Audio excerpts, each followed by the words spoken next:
Hello everyone, কেমন আছো তোমরা সবাই? আশা করছি তোমরা সবাই খুব ভালো আছো আর সুস্থ আছো, আর আমরাও কিন্তু অনেক অনেক ভালো আছি। তো আজকে কি বলো তো, আজকে হচ্ছে কালী পুজো। সবাইকে আমার তরফ থেকে দীপাবলির অনেক শুভেচ্ছা আর অনেক ভালোবাসা থাকলো। সবাই খুব ভালো করে পুজো কাটাও, আনন্দ করো, বাজি ফোটাও ভীষণ ভীষণভাবে। আর হ্যাঁ, সবাই কিন্তু খুব সাবধানে বাজি পোড়াবে আর যে যার মানে সাবধানতা বজায় রেখে এনজয় করবে। তো যাই হোক, এখন সময় হচ্ছে দুপুর 2টো আর আজকের ব্লগটা এখন থেকে স্টার্ট করছি। দুপুরে সবার খাওয়া দাওয়া হয়ে গেছে, শুধু আমি বাদ দিয়ে। আমি খাইনি হচ্ছে, তোমরা তো জানো আমি সকালবেলা যেদিন পান্তা খাই সেদিন দুপুরে আমার আর ভাত খাওয়া হয় না, কারণ আমার খিদেই পায় না। তো বাড়ির সবাই ভাত খেয়েছে, আমি খাইনি। আমি খাবো যখন আমার খিদে পাবে, আমি তখন খাবো। তো আজকাল দুপুরে আমরা কেউই ঘুমাইনি, মানে মা, আমি আর আমার মেয়ে তিনজনা ঘুমাইনি। নাহলে তোমাদের দাদা আর বাবা ঘুমিয়ে গেছে। বাবাকে তো দোকান যেতে হবে। খাওয়া দাওয়া করে বাবা, তোমাদের দাদাভাই ঘুমিয়ে পড়েছে। আমরা তিনজনাই এখনও ঘুমোইনি আর ঘুমোবো না আজকে। আর আজকে যেহেতু কালী পুজো আর অমাবস্যা আমাদের এদিকে, মানে পাড়া গ্রামের দিকে বিশেষ করে, আমাদের আবার বাপার বাড়ির ওদিকে এসব কোনো চল নেই। মানে আমাদের এদিকে বাড়ির এদিকটায় কি বলতো, মানে অমাবস্যার দিন পিঠে করে খেতে হয়, মানে বাচ্চা বা বাড়ির বাচ্চা বড় সবাইকে পিঠে করে খেতে হয়। তো ওই কারণে না মা এখন হচ্ছে চাল গুঁড়ো করতে বসেছে। দুঃখের কথা কি বলবো তোমাদের, আমাদের হচ্ছে যে মিক্সি মেশিনটা ওটা হচ্ছে খারাপ হয়ে গেছে, এই জন্য হচ্ছে মা চাল গুঁড়াচ্ছে, চাল গুঁড়ো করছে। আমি এতক্ষণ ধরে করছিলাম, আমার ভীষণভাবে হাত ব্যথা হয়েছে। দেখো হাতটা তো আমার পুরো লাল হয়ে গেছে। তো আমার হাত ব্যথা করার জন্য এখন আমি এদিকটা একটুখানি ঘুরতে এসেছি, আর এখন মা হচ্ছে গুঁড়ো করছে। আমি এখান থেকে গিয়ে হচ্ছে মানে পিঠের যা যা লাগে, নারকেল কোড়ানো, ওই সব করবো। মা হচ্ছে চালটা গুঁড়ো করবে। আমি সত্যি বলছি, আমি একদমই পারি না। আমি মাকে বলছি, দেখো মা, মেশিন থাকলে কত তাড়াতাড়ি হতো, মানে 10 মিনিটের কাজটা এখন 1.5-2 ঘন্টা ধরে করতে হচ্ছে। এটাই মাকে বলছিলাম।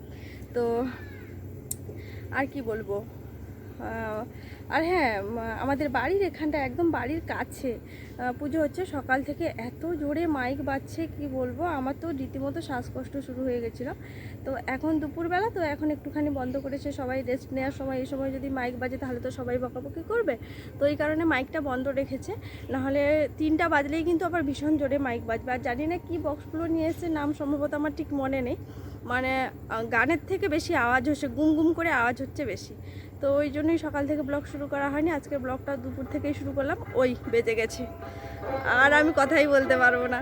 তো যাই হোক, আমাদের বাড়ির কাছে একদম পুজো হচ্ছে। যদি প্যান্ডেলে যাই তোমাদেরকে অবশ্যই শেয়ার করব।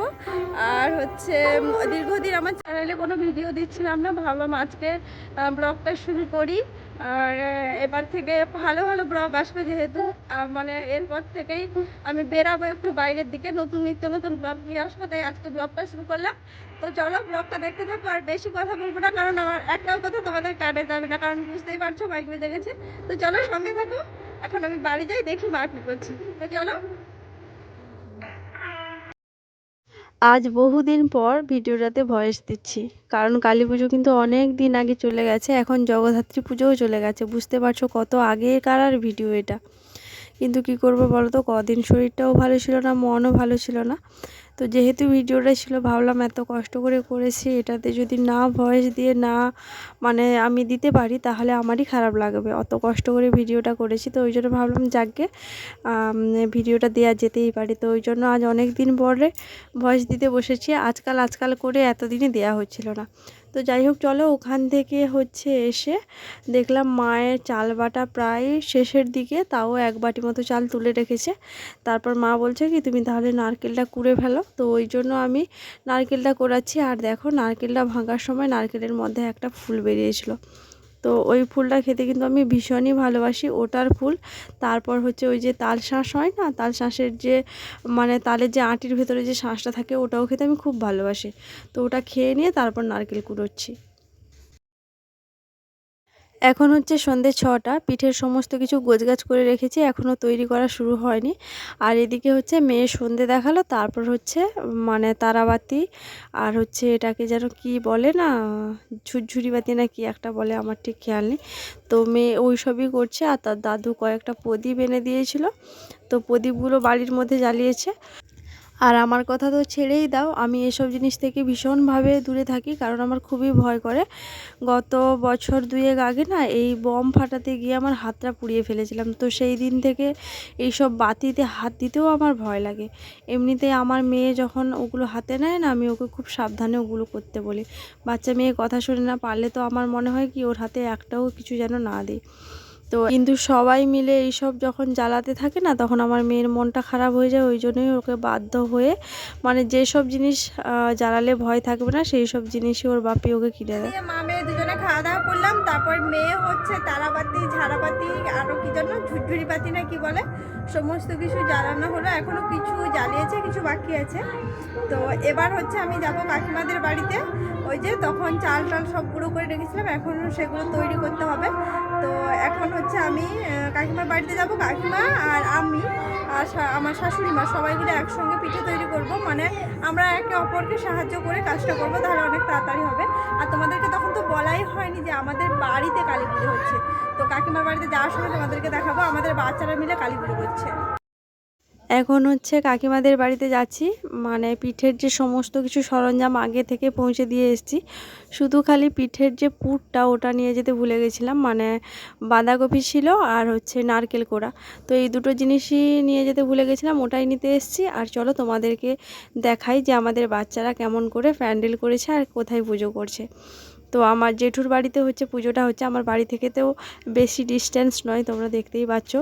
মানে এই বছর প্রথম ওরা উৎসাহ করে নিজেরা পুজো করেছে, আমাদের কয়েকটা বাচ্চা মিলে, আমার মেয়ে, তারপরে ওর কাকুর মেয়ে, জেঠুর মেয়ে, সবাই মিলে পুজো করেছে। তো এখানে তো এখন পুজো হচ্ছে না, ব্রাহ্মণ ঠাকুর আসবে সেই একদমই সকালবেলা। আর যেহেতু বাচ্চাদের পুজো তো তাই ব্রাহ্মণ ঠাকুর বলেছে কি বলো তো, মানে কাউকে উপোস না থাকলেও চলবে, যেহেতু বাচ্চাদের পুজো তাই। তো ওই জন্য আর কেউ উপোসে নেই, সমস্ত কিছু গোছগাছ হয়ে গেছে, শুধু ব্রাহ্মণ ঠাকুর এলে পুজো করবে, বাড়ি যাবে। আর পুজোটা হয়েছে না প্রায় 2:30টার দিক করে। মানে আমার মেয়ে ঘুমোচ্ছিল, ওর দাদা এসে প্রায় 2-2:30টার দিক করে ওকে ডেকে নিয়ে গেছে, তারপর হচ্ছে ওদের পুজো হয়েছে। তো যাই হোক, দেখো না, দেখতে দেখতে তোমাদের সঙ্গে কথা বলতে বলতে কাকিমাদের বাড়িতে চলে এলাম। আর কাকিমা কিন্তু কাজে লেগে পড়েছে, দেখে বুঝতেই পারছো। এবার আমাকেও ঝটপট করে লেগে পড়তে হবে। চলে এসেছি কাকিমার বাড়ি। কাকিমা ওইদিকে পুর তৈরি করছে, আমি এখানটায় বসে আছি। আর পিঠে কিন্তু দু রকমই হচ্ছে, ঝাল মিষ্টি দুটোই হচ্ছে, নারকেলের হচ্ছে আর হচ্ছে বাঁধাকপির হচ্ছে। তো এখনও শুরু হয়নি, শুধু পুর তৈরি করা হচ্ছে, যখন শুরু হবে তোমাদের সঙ্গে শেয়ার করবো। তো তোমরা সঙ্গে থাকো, পুরো ব্লগটা দেখতে থাকো। ওদিকে পুজো হচ্ছে, ভীষণ জোরে মাইক বাজছে, এদিকটায় তবু শান্তি, মানে ওখানটায় তো কথা বলার কোনো উপায় ছিল না। তো এখানটায় মাইক একদম মানে মাইকের যে সাউন্ডটা তবু আস্তে আস্তে আসছে, এখানে কথা বলা যাচ্ছে। তো যাই হোক, চলো সঙ্গে থাকো। এখানে আসার সময় মাকে ডেকে এসেছি, কারণ দুজন হলে ভালো হবে। তো মা বলছে তুমি গিয়ে মানে শুরু করো, তারপর হচ্ছে আমি যাচ্ছি। তো মা এখনও আসেনি। আর এখানে হচ্ছে দেখো, এদিকটাতে নারকেলের পুর মারা হচ্ছে আর এদিকে হচ্ছে বাঁধাকপি। তো মোটামুটি পুর তৈরি হয়ে গেছে, তারপর সমস্ত কিছু নিয়ে ঘরের মধ্যে চলে এসেছি। আর এখন হচ্ছে চালের গুঁড়োগুলোতে গরম জল দিয়ে মাখানো হচ্ছে, মানে যেভাবে আটা মাখানো হয় সেভাবে করে মাখিয়ে নিয়ে সুন্দর করে দুটো মতো ডো করব। তাহলে কি হবে বলো তো, ওটা ভালো করে মাখাতে সুবিধা হবে, মানে ওটা যত ঠাসা হবে তত পিঠেটা ভালো হবে। তো ওই জন্যই হচ্ছে কাকিমা জল মাখাচ্ছে। আমি প্রথমে একটুখানি হাত দিচ্ছিলাম, কিন্তু আমার দ্বারাই হলো না। আর ওসব কাজে আমি খুবই কাঁচা। এমন নয় যে পারি না, পারি, তবে এতটাও আমি এক্সপার্ট নয়। মানে যেটুকু শিখেছি সত্যি কথা বলতে একদমই আমার শাশুড়ি মার কাছে। রান্না বলো, পিঠে বলো, যা কিছুই হোক আমি বিয়ের পর এখানে এসে শিখেছি। তো যাই হোক, দেখতে দেখতে কাকিমার কিন্তু মোটামুটি মাখানো হয়ে গেছে। আর দেখো, দুটো ডো করেছে, একটা থালার মধ্যে তুলে দিল। ওটা হচ্ছে মা বা আমি যে কেউ হোক ওটাকে ভালো করে ডলে ডলে মোটামুটি নরম করে নেব, আর একটা হচ্ছে কাকিমা করবে। আগের বারেও যখন পিঠে তৈরি করছিলাম না, তখনও এখানটায় করছিলাম জানো তো। মানে পিঠে তৈরি করে তারপর আবার ভাত টাত রান্না করে ওখান থেকে যখন খেয়ে বাড়ি যাই, তখন পুরো রাত্রি 12টা বাজে। প্রত্যেকবারে তো হাতে পিঠে তৈরি করি, মানে সবাই আমরা হাতেই তৈরি করি। আর গত কয়েকদিন আগে না মায়ের সঙ্গে আমি বাজার গেছিলাম, তখন পিঠের একটা খুলি নিয়ে এসেছি কিনে। মানে ইচ্ছে হলো যে নিয়ে আসবো, তো নিয়ে এসেছি। তো সেটাই আজকে ট্রাই করছি। তবে কি বলো তো, অনেক খাটনি গো, মানে এইভাবে যদি পিঠে তৈরি করতে থাকি তাহলে রাত কভার হয়ে যাবে, মানে কাজই হবে না। তো ইচ্ছে হচ্ছিল যে করব, ওইটাতে প্রায় 5-7টা মতো করেছি। তারপরে হচ্ছে হাতেই করেছি, কারণ হাতে আমার মনে হলো ওটার থেকে হাতে করা অনেক বেশি সহজ আর অনেক তাড়াতাড়ি হয়। তো ওই জন্য মা বলছে কি ওই সব বন্ধ করো, দিয়ে যেমন হাতে করছিলে তেমনই করো। এত খাটনি এত খাটনি আমার দ্বারাই আর হলোই না, শেষমেশ রেখে দিয়ে হাতে তৈরি করছিলাম। তবে কি বলো তো, এটাতে যে পিঠে তৈরি করছিলাম দেখতে কিন্তু দারুণ সুন্দর হয়েছিল। যে কটা পিঠে করেছিলাম প্রায় 10-12টা মতো করেছিলাম, দেখতে খুব সুন্দর হয়েছিল। হাতে ডিজাইন করলে তো আর অত সুন্দর হয় না, কিন্তু এটাতে তৈরি করছিলাম যখন, তখন দেখতে খুব ভালো লাগছিল, কিন্তু সময় এত বেশি যায় না, দেখে শুনে রেখে দিয়েছি। অনেক শখ করে কিনেছিলাম আর ইচ্ছেও হয়েছিল যে এটাতে তৈরি করব, করে নিয়েছি, মন মেনে গেছে, শখও পূরণ হয়ে গেছে। এইবারে এটাকে হচ্ছে রেখে দেবো, দিয়ে হাতেই করব।